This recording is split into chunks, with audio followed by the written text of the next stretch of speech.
Hello and thank you for coming to the Muck Waters Effect. I'm your host, Matt. Today I'm looking at the Gateway Pundit, but first I need you to hit like and subscribe. Helps the channel grow. Let's take a look at this news article. Arizona corrupt Secretary of State Katie Hobbs calls President Trump a sore loser. Arizona's corrupt Secretary of State Katie Hobbs says President Trump should stop being a sore loser. The corrupt Secretary of State of Arizona, who certified a fortified election results, claimed President Trump is a sore loser. Hobbs shares this on CNN with disgusting reporter Jim Acosta. Alright guys, I had to change a word there because of YouTube don't like to hear that word, so had to change it. Sorry about that. Arizona Secretary of State Katie Hobbs says Friday, former President Trump should stop being a sore loser ahead of planned Arizona rally Saturday. Hobbs currently running for governor and one of several Democrat Secretary of States across the country who have been pushing back on former president false claims about the election. Trump has endorsed a widely derided election audit in Arizona. There's a tweet here from Mike Walker. Arizona Secretary of State says Friday, former President Donald Trump should stop being a sore loser ahead of planned Arizona rally Saturday. And there's a video. We'll go ahead and watch it. His go-to excuse for losing the 2020 election. We're joined now by the Arizona Secretary of State, Katie Hobbs. She oversaw last year's voting and now is seeking the Democratic nomination for Arizona governor. Secretary, thanks so much. How dangerous is it for Donald Trump to be coming to your state tomorrow, do you think? Well, it is dangerous. I'm glad you pointed that out. But the bottom line is it doesn't matter what he says or does, nothing's going to change the outcome of the 2020 election. But it also doesn't change how dangerous this is. The bottom line is that Arizonans are tired of being led by conspiracy theorists. They don't support this fake audit. And they're ready for leaders who are going to put those partisan games aside and deal with real issues. That's why I'm running for governor, and folks can join me at katiehobbs.org. And Arizona has been subjected to this audit, this phony election audit, as you were talking about it a moment ago. But the Washington Post reports former President Trump's political PAC hasn't put any money towards that effort. What does that tell you? Well, I think that what we don't know is who is actually putting money towards this. They've been using this as a fundraising mechanism, don't know where the money's coming from, don't know where it's going, and don't know how much there is. And that is, this is a post-election audit that's legitimate, should have transparency in that regard. And what this really seems to be is a tool for someone to continue to raise money off of. And so what is your message to Donald Trump ahead of this rally? Don't come?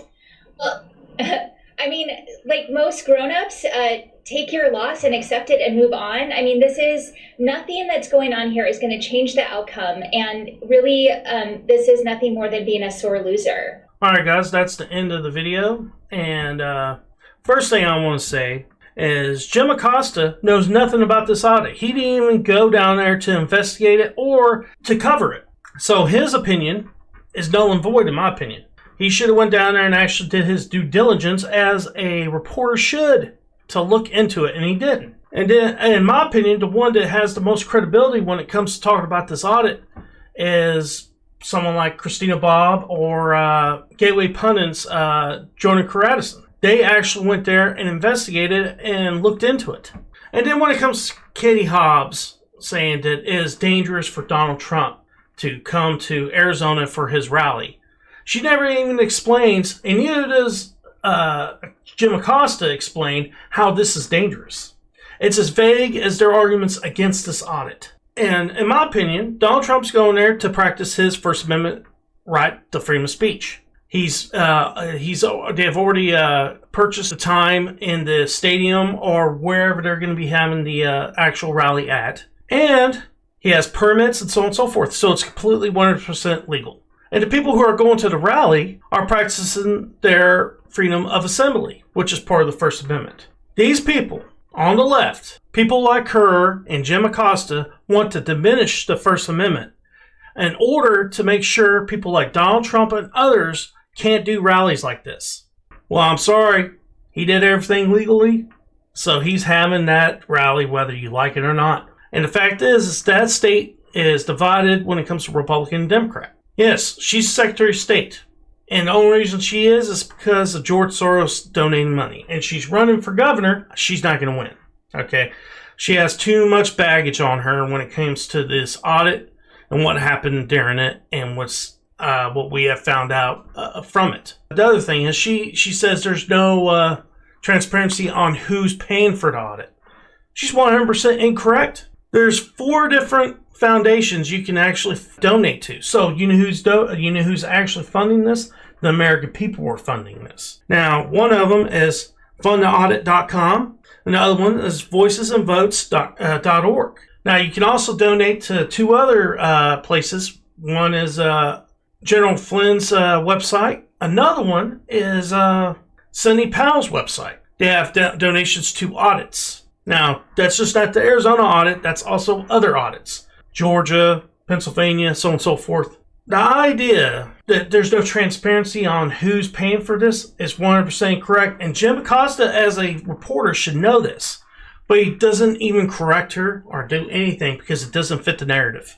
And the last thing she said is that the Republican Party and Donald Trump are using these audits to fundraise. Do I completely disagree with her on that? No. But do they really need these audits to fundraise? No. And the reason I'm saying that is because you have the border crisis. You have inflation going on, the price of gas, what's going on in the Middle East, them trying to get back into Afghanistan with these bombings they're doing, the China situation, the Russia situation. They don't need these audits to fundraise. They have all this right here to fundraise on. It's just another added component to fundraise off of. But guys, that's my opinion. I hope you enjoyed the video. Please hit like and subscribe. Helps the channel grow. Peace.